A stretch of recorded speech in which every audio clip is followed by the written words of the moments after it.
Cette nuit de l'international se déroule chaque année depuis 3 ans, au mois de janvier, au cours du mois de l'international IAE France. Donc, il s'agit d'un business game qui se déroule sur 5 heures en soirée et tous les étudiants des IAE peuvent y participer dans des équipes formées de 3 à 5 étudiants.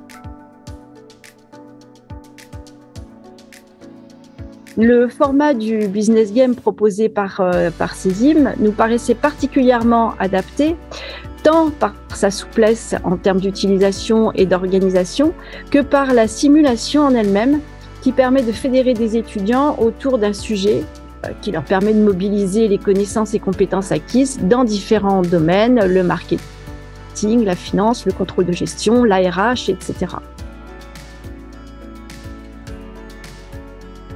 Pour la nuit de l'international, en fait, on essaie de faire un événement qui soit le plus ouvert possible. Donc, les étudiants peuvent participer dès la licence 3. L'ensemble des étudiants du réseau des IAE peuvent participer dès la licence 3. Et ils ont la possibilité soit de créer leur équipe avec des camarades de promo, soit de rejoindre une équipe inter-IAE. En ce qui concerne les encadrants, du coup, les animateurs du jeu, donc on fait appel à l'ensemble de la communauté des enseignants et des personnels des IAE. L'avantage, c'est que donc on leur demande pas de compétences particulières en amont de l'événement, mais par contre, ils bénéficient d'une formation de la part de CESIM sur la plateforme et plus particulièrement sur le jeu.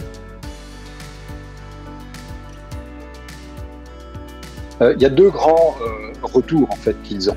D'abord, ces 2 retours sont très positifs, sont massivement positifs. Et ça tient à 2 choses. Que c'est un bon moment à passer ensemble. Ça change du cours traditionnel ou d'autres méthodes, même si ce ne sont pas les cours traditionnels, mais de méthodes en classe. Alors c'est un jeu qu'on peut tout à fait animer en classe, bien sûr. Mais là, c'est un moment particulier. C'est la nuit, c'est après les cours, c'est en réseau tous ensemble avec des membres de la trentaine des autres IAE. Donc il y a un moment d'émulation et un moment de partage un peu festif en fait. Et c'est ça l'idée aussi. On veut que les gens fassent sérieusement, mais sans se prendre au sérieux. Donc ça permet vraiment cette idée-là. Un serious game, il y a game dedans. Donc on joue et on aime le jeu. Et le deuxième aspect important, je crois que c'est ça. C'est de pouvoir en retirer aussi, et ça c'est plutôt l'étude de cette année, enfin du jeu écoulé en janvier de cette année, qui nous le montre un peu plus, c'est que finalement, les étudiants, si on les accompagne là-dedans, dans le processus après, ben, ils se rendent compte que ça va leur servir plus tard.